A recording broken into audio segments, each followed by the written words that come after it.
Oi, meus amores, tudo bem com vocês? Eu espero que vocês estejam bem. Vamos dar aqui continuidade, nas nossas matérias. Hoje a gente vai falar mais uma, das doenças cardiovasculares, que é o infarto agudo do miocárdio, tá? Nos países, dentro dos países desenvolvidos, as doenças cardiovasculares, elas são responsáveis por quase 50%, das mortes, dos casos de mortes entre mulheres e homens com mais de 30 anos de idade.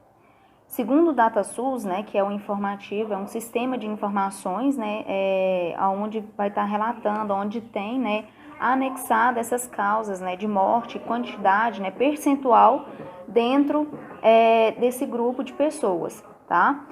O infarto agudo do miocárdio é a primeira causa de morte no Brasil, registrando cerca de 100 mil óbitos anuais.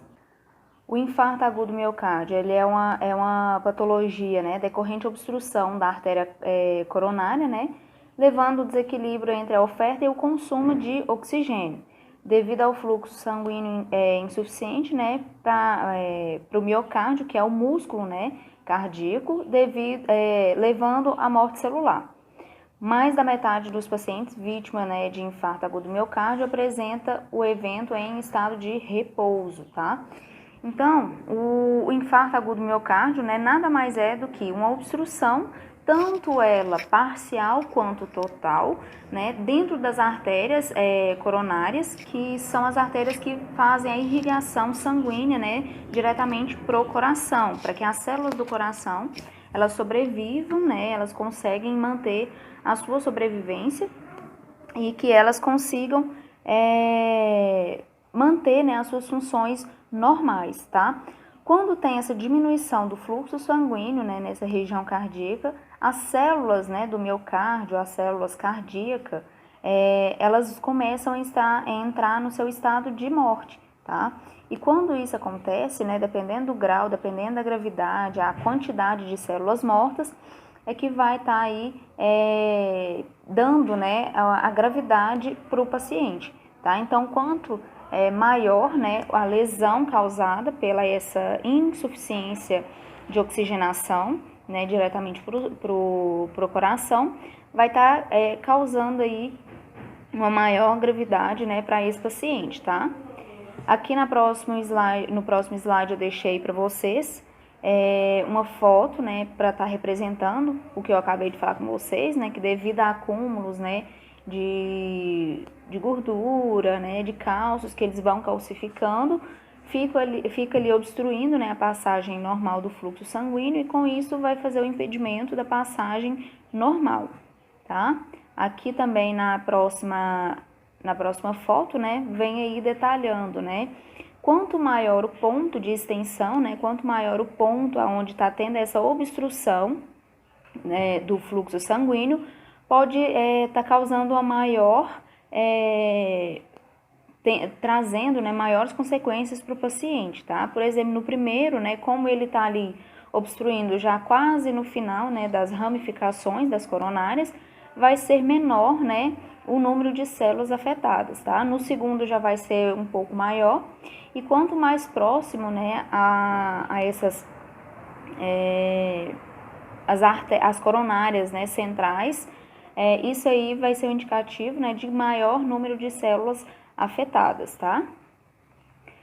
Apesar do grande avanço, das investigações laboratoriais, do infarto agudo do miocárdio, a história clínica do paciente associada ao eletrocardiograma, elas permanecem como elemento primordial na elucidação diagnóstica e orientação terapêutica, tá? Então, tanto é que qualquer paciente, que chega no hospital ou numa clínica, queixando os sinais e sintomas, de um infarto agudo do miocárdio, a primeira coisa a se pedir, que o médico faz, é a realização de um eletrocardiograma. Os sintomas. O sintoma clínico mais comum, referido ao paciente, com um infarto agudo do miocárdio, é a dor precordial, aquela dor, que vai estar na região do coração, que é aquela sensação de dor, de aperto na região do coração, tá? Naquela dor no peito. Associada a náusea, vômito, sudorese fria e profusa. Há, no entanto, né, sintomas inespecíficos, principalmente no grupo de pacientes idosos, como, por exemplo, tontura, palpitação, calafrios, né, exaustão e a síncope, tá? Esses outros exemplos aqui de sinais e sintomas, né, no caso, principalmente sintomas, são sintomas principalmente presentes, né, em idosos. O diagnóstico é realizado, como eu já falei com vocês, através do eletrocardiograma, né, que é um método de diagnóstico mais utilizado na avaliação inicial das dores precordiais. Ele deverá apresentar, né, o supradesnível do segmento ST ou um bloqueio agudo no ramo esquerdo, né, que são critérios suficientes para desencadear a tentativa imediata de reperfusão em um paciente com uma história sugestiva. Então, quando a gente vai avaliar, né, um histórico ou um eletrocardiograma e tem esse supradesnível do segmento ST ou um bloqueio, né, do ramo esquerdo, lembrando que essa avaliação, né, ela é realizada através do eletrocardiograma e feita pelo médico, tá? A gente realiza o exame, tá? Mas quem vai fazer a interpretação e o diagnóstico final é somente o médico, tá? Existem, no entanto, né, muitos fatores que limitam a capacidade discriminadora do eletrocardiograma em diagnosticar um infarto, como, por exemplo, o tamanho da lesão, né, que foi o tamanho que ela afetou, a quantidade de células que ela afetou, tempo de evolução, localização do segmento da parede afetada, presença de hipertrofia ventricular esquerda e bloqueio do ramo esquerdo, dentre outros, né, outros fatores que podem estar limitando, né, que pode estar impedindo a capacidade de fazer um diagnóstico através do eletrocardiograma. Aqui eu estou apresentando para vocês, né, um exame aí de eletrocardiograma alterado, tá? Esse aí é o que tem esse supradesnível ST, é onde tem essa segunda pontinha, terceira no caso, né, a primeira, mas a menorzinha, a segunda, que é mais pontiaguda, e a terceira, né, que representa aí o segmento ST, tá? Esse outro aí é o eletrocardiograma normal, né, onde vem representando todas as ondas, né, que nós temos a onda PQRS e até AT, né, que a gente chama aí as ondas, né, que tem que estar presente normal, né, em um eletrocardiograma normal, tá?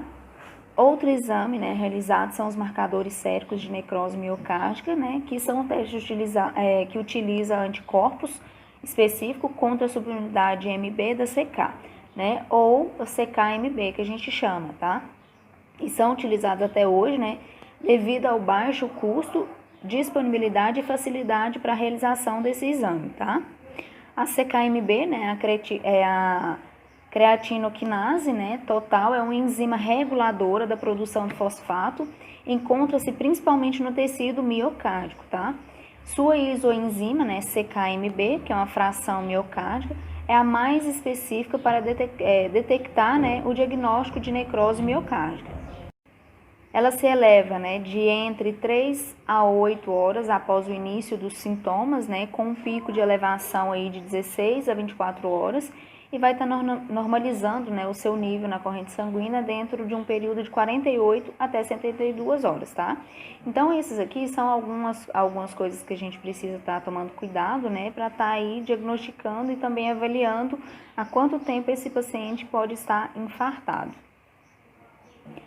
A mioglobina, que é outro exame que a gente faz também, é uma proteína transportadora de oxigênio, localizada nos músculos estriados cardíacos, né, que é rapidamente liberado pelo miocárdio necrótico, elevando-se em torno de 2 horas após o início dos sintomas, né, com um pico entre 6 a 9, normalizando de 12 a 24 horas, né, após a presença ali dos sintomas do infarto agudo do miocárdio, tá? As troponinas, por serem diretamente ligadas ao complexo contrátil das células, né, cardíacas, são praticamente indetectáveis na circulação sanguínea, tá? As troponinas, ela se eleva entre 3 a 8 horas, né, do início dos sintomas, com um pico de 36 até 72 horas, e vai normalizando aí de 5 até 14 dias, né, para estar entrando aí novamente no seu estado normal, tá? Então, essas troponinas aqui, elas perduram, né, por um tempo maior na corrente sanguínea, tá? O tratamento do infarto, né, agudo do miocárdio, ele objetiva promover a reperfusão miocárdica em menor tempo possível, tá? Quanto mais rápida a perfusão, maior a chance de restabelecer o fluxo sanguíneo, né, daquela área cardíaca. E assim, um número maior do músculo cardíaco, né, para poder salvar, né, e ter um melhor prognóstico para esse paciente, tá?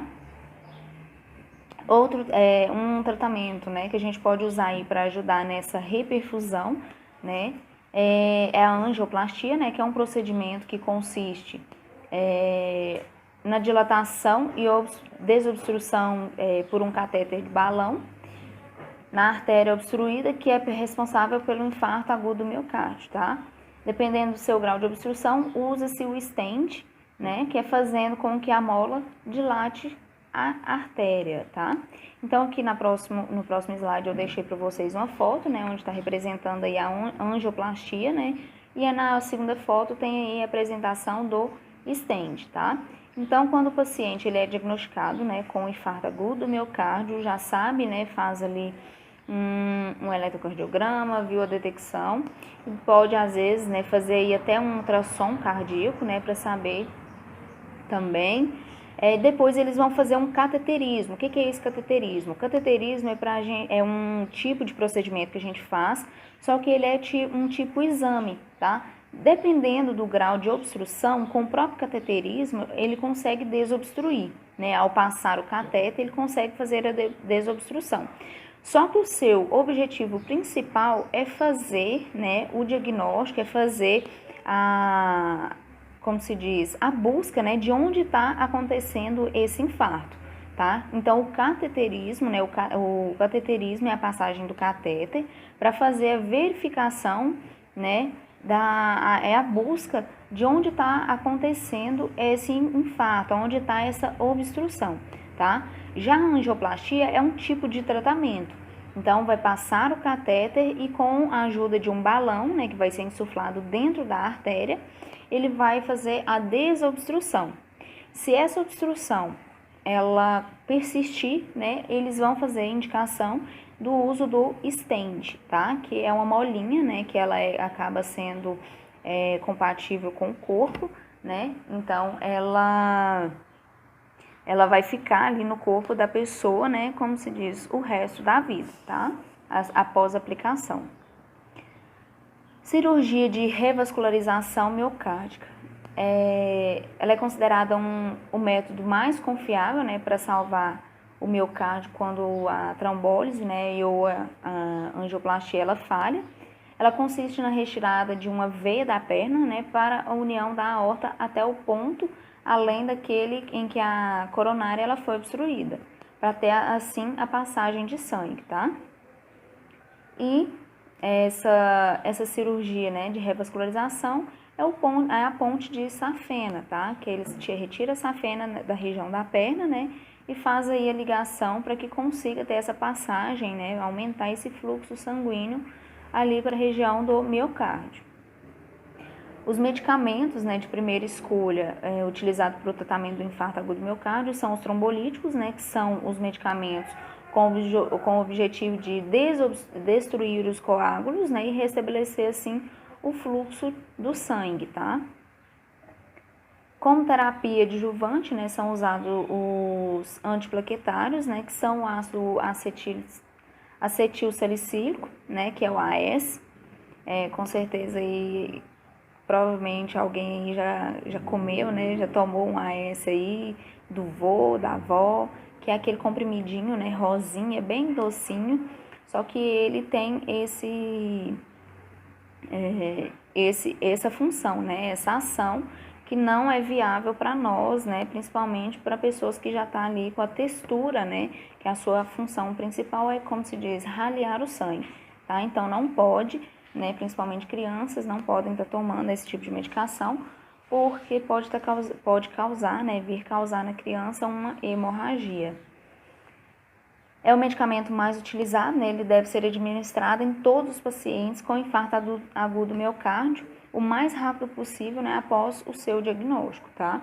Porque ele vai fazer, né, porque ele tem essa função, né, de estar raliando, o que vai ajudar a circulação, né, a melhor circulação desse sangue no corpo. A terapia medicamentosa consiste ainda no uso de medicações antiarrítmicos, vasodilatadores, beta-bloqueadores, inibidores da enzima de conversão da angiotensina, né, e também analgésicos, né, para estar ali aliviando as dores do paciente. A assistência da enfermagem, né, no caso nós da área da enfermagem, é de grande importância, né, e nós devendo o enfermeiro estar atento, né, às alterações do eletrocardiograma, né, eletrocardiográficas, pressão arterial, que é muito importante a gente estar sempre aferindo a pressão desse paciente, frequência cardíaca e queixas de dores precordial pode ser um sintoma de um novo infarto, né? Deve-se manter o paciente na oxigenoterapia e um acesso venoso calibroso, né? E também administrar as medicações prescritas, tá? Então, a gente fica mais nessa área, né, ali de estar ajudando o paciente, né? Tá informando o paciente sobre as medicações, fazendo a administração da medicação, os cuidados que eles devem ter, né? Enquanto os médicos, eles fazem o diagnóstico e qual será o melhor tratamento para esse paciente, né? Então, a gente fica ali só na área mesmo, mais de cuidados, ok? Aqui deixei para vocês, né, algumas questões, vocês vão estar realizando essas questões para melhor, né, aí conseguir adaptar a esses assuntos, né, conseguir fixar ainda mais esses assuntos, tá? E qualquer dúvida que tiverem, podem entrar em contato comigo, que eu vou estar à disposição de vocês, tá bom? Um beijo para vocês, fiquem com Deus e aguardo vocês para a próxima aula, tá bom? Beijo!